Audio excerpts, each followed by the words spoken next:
Good morning my dear student and viewers. आज हम लोग फिर से इकट्ठा हुए हैं। आज सैटरडे है तो खास करके नेशनल सिक्योरिटी लॉ, राष्ट्रीय सुरक्षा कानून, आखिर ये क्या होता है और इसकी आवश्यकता क्यों पड़ा। आपने कभी सुना होगा कि ब्रिटिश एज में ब्रिटिश गवर्नमेंट किसी को भी कभी भी डिटेन कर लेता था या अरेस्ट कर लेता था या इसको गिरफ्तार कर लेता था कुछ ऐसे कानून से। जैसे आपने कुछ कानून का नाम भी सुना होगा, रॉलेट एक्ट जैसे कानून वगैरह, ठीक है।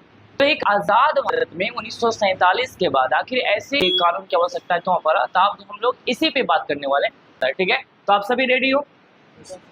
जो हम लोग प्रॉपर किस पे बात करने वाले हैं? नेशनल सिक्योरिटी लॉ, हिंदी में क्या बोलते हैं उसको? राष्ट्रीय सुरक्षा कानून, ठीक है। तो पहले तो हम लोग छोटे छोटे सवालों से क्या करेंगे, शुरू करेंगे। तो सबसे पहले तो आप लोग ये बताइए कि राष्ट्रीय सुरक्षा कानून, नेशनल सिक्योरिटी लॉ क्या होता है? पहले तो स्पेशल लॉ होता क्या है ये बोलना चाहूँगा। स्पेशल लॉ यह एक ऐसा कानून होता है जो आम कानून से बहुत अलग होता है।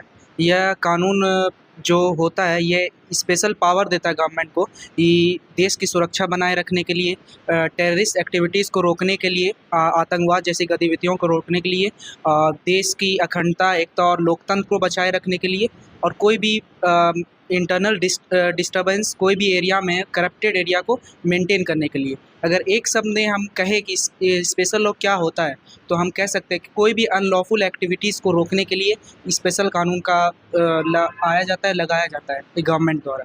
ओके, देखिए, राष्ट्रीय सुरक्षा कानून देश के हित के लिए बनाया जाता है। जब देश की आत्मा पे चोट पहुँचती है या फिर जो संविधान दिया गया है हमारे देश में, संविधान हमारे नागरिकों की मौलिक अधिकार का रक्षा करता है। जब संविधान पे ही आघात किया जाता है तब विशेष कानून जैसी चीज़ें लाया जाता है।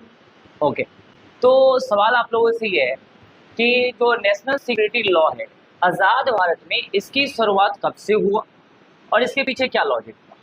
सर, राष्ट्रीय सुरक्षा कानून 1950 में, आज़ाद भारत में सर्वप्रथम 1950 में सरदार वल्लभ भाई पटेल लाए। वैसे राष्ट्रीय सुरक्षा कानून तो इससे भी पहले से भी बनते आ रहे हैं, जिसका कोई मतलब कब ये शुरू हुआ प्रॉपर वो नहीं है, लेकिन आज़ाद भारत में सबसे पहले 1950 में राष्ट्रीय सुरक्षा कानून लाया गया था। ओके, क्या कारण था, क्या लॉजिक था कि हमें एक आज़ाद, एक इंडिपेंडेंट इंडिया में कि हम किसी को भी डाउट के आधार पे उठा ले? क्या ये एक रियल मायने में एक आज़ाद भारत में ये होना चाहिए इस प्रकार का कानून?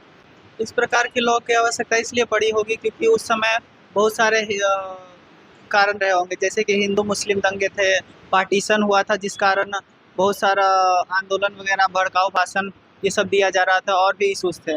और क्योंकि इस पे अगर नॉर्मल लॉ से इसको किसी को डिटेन करेंगे तो उसमें उसको बहुत सारे फंडामेंटल राइट्स दिए जाएंगे और उसमें थोड़ा लीगल प्रोसीजर थोड़ा लंबा हो जाता है।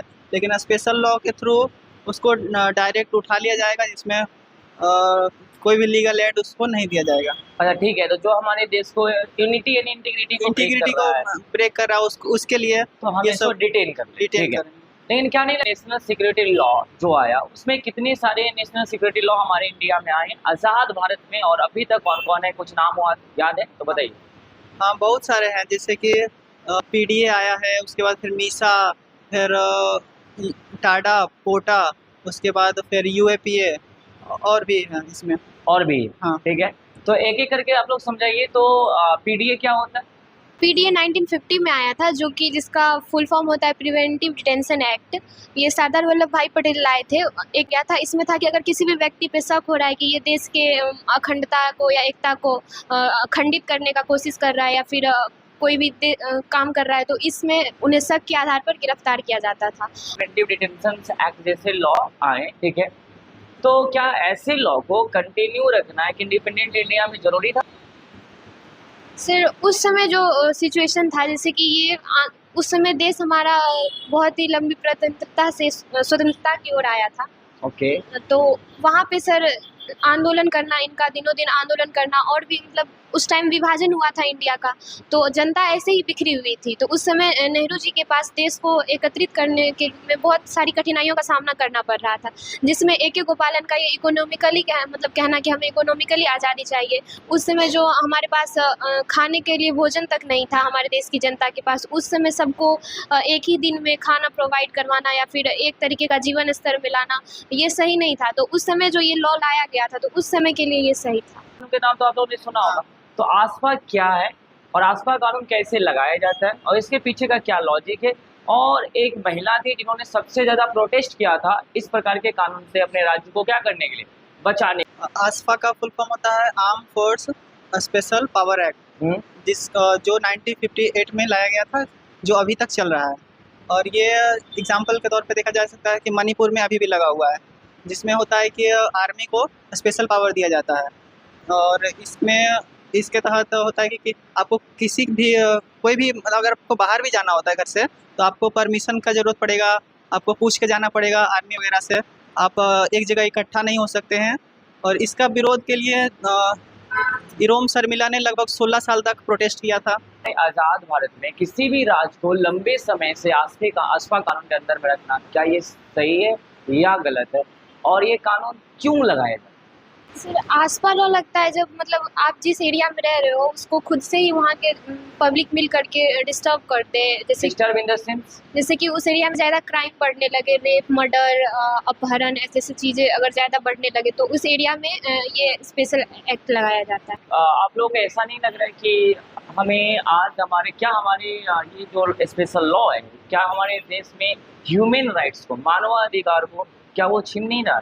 ये सर छीन रहा है, लेकिन कानून का काम है कि हमारे कि किसी दूसरे की भी कानून का रक्षा करने। जैसे कि सर उस एरिया में क्राइम, मर्डर वगैरह बढ़ रहा है, तो वहाँ जो दूसरा पब्लिक रह रहा है तो उनका भी तो मौलिक अधिकार कर्टेड हो रहा है कि कोई भी आ रहा है उनके साथ जो कुछ भी कर रहा है।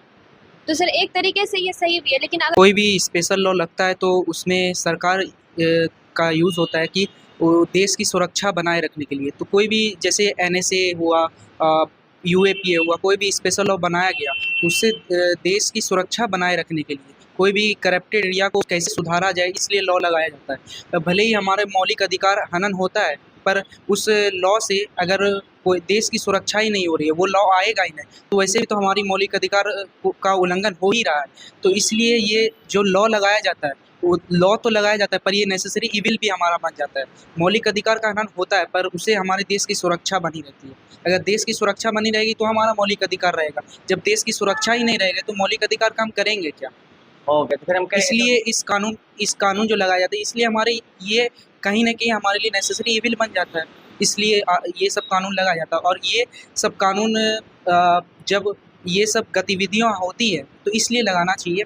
कोई भी एरिया में अगर आप कंटिन्यू ये कानून लगा रहे हो तो ये परमानेंट एक लॉ बन जाता है। परमानेंट मतलब कि मौलिक अधिकार का हनन होता है, इसलिए इस कानून को सर्टेन टाइम के लिए लगाया जाता है, सर्टेन पीरियड के लिए और इसका सही इस्तेमाल के लिए लगाया। सही इस्तेमाल। अच्छा, ये बताओ कि कितने लोग हैं जो डेमोक्रेसी के लिए, डेमोक्रेसी क्या है इसको लेकर के, कितने लोग गांव से लेकर के rural sector to urban sector, approx 1.4 billion population है इंडिया का, कितने लोग अवेयर हैं और ये डेमोक्रेसी का मतलब भी जानता है?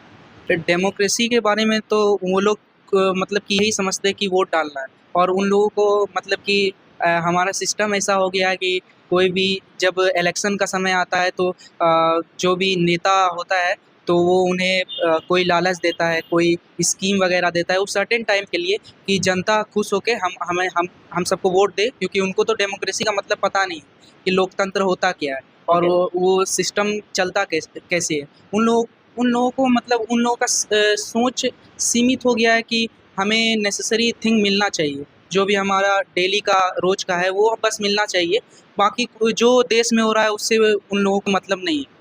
उन लोगों को कोई मतलब उन लोगों को कोई तो क्या मतलब नहीं लगा, मेन कारण ये थी कि हमारे इंडिया में जनता अवेयर होता तो क्राइम ही नहीं करता वो डेमोक्रेसी के प्रति।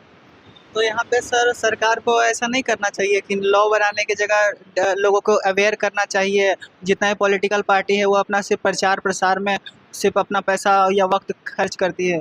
इन लोग को ऐसा नहीं होना चाहिए कि हर जगह जा के अपना डेमोक्रेसी क्या होता है, उनका राइट्स क्या होता है, ये सब बताना चाहिए। हाँ, डेमोक्रेसी को लेके हम सरकार को कोई ऑर्गेनाइजेशन बनाना चाहिए जिससे कि वो जो भी विलेज एरिया वाले लोगों को इन सब का पता चल सके कि लोकतंत्र होता क्या है, मौलिक अधिकार होता क्या है, ताकि वो समझ सके कि हमारा मौलिक अधिकार क्या है, हमें क्या करना चाहिए। उसमें सोच उन पे पैदा हो सके कि हाँ हमारा जो लोकतंत्र है हमसे क्या मांगता है, क्या मतलब कि करने के लिए कहता है, कैसे किसी को इलेक्ट करके हमारा उनसे कल्याण हो सकता है।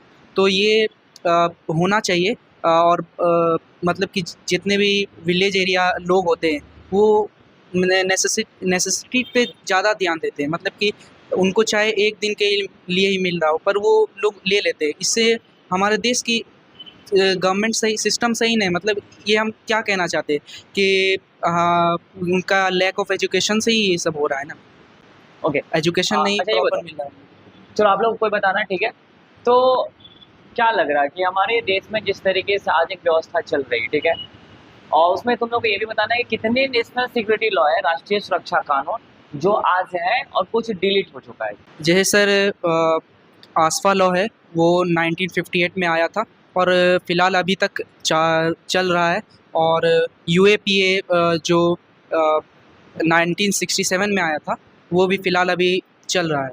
ओके। और ये यूएपीए जो कानून आया था, जो टाडा और पोटा था, उसमें जो टेररिस्ट एक्टिविटीज़ का जो बात किया गया था कि मतलब कि जो टेररिस्ट एक्टिविटीज़ को रोकना है, मेंटेन करना है, इस सब को हटाना है और देश की सुरक्षा मेंटेन करना है, तो वो सब वर्ड को यूएपीए में जोड़ के एक नया मतलब कानून बनाया गया और ये Okay. अभी भी फॉलो होता है। ओके, चलो पोटा जैसे लॉ की आवश्यकता क्यों पड़ा छोटी? पोटा है प्रिवेंशन ऑफ टेररिज्म एक्ट। ये मतलब 2001 में लाया गया था। 24 दिसंबर 1999 को कंधार प्लेन हाईजैक हुआ था और फिर 13 दिसंबर 2001 को हमारे पार्लियामेंट अटैक हुआ था, जिसमें अफजल गुरु जो कि हमारे इंडियन ही थे वो इस चीज़ में थे। तो इस चीज़ को रोकने के लिए पोटा लाया गया था कि हमारे देश की जो आंतरिक मतलब सुरक्षा जो है उस चीज़ को बरकरार रखने के लिए पोटा लाया गया था। ताकि तो आज हमारे इंडिया में ऐसे कितने नेशनल सिक्योरिटी लॉ है जो अभी एक्टिव है प्रॉपर?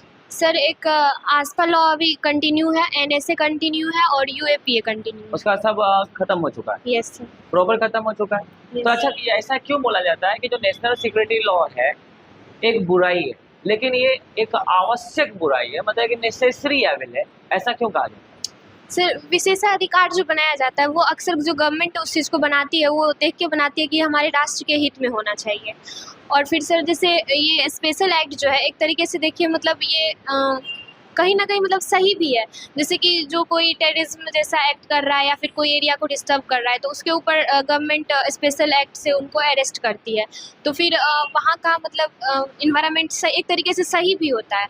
तो सर जैसे कि आप डेली लाइफ में ही लीजिए, जो कोई हमारा मतलब केयर करता है तो ऑफकोर्स उसके और हमारा टेम्पटेशन लॉस्ट होता है। तो फिर इसी तरह कह सकते हैं कि एनएसएल एक केयर टेकर है, इस वजह से ये एक एविल तो है बट एक नेसेसरी एविल है। Okay. Security law necessary evil होता है पर जब उसका मिसयूज़ हो जाता है तो डेंजरस इविल बन जाता है, जो सरकार अपने फ़ायदे के लिए मिसयूज़ करता है।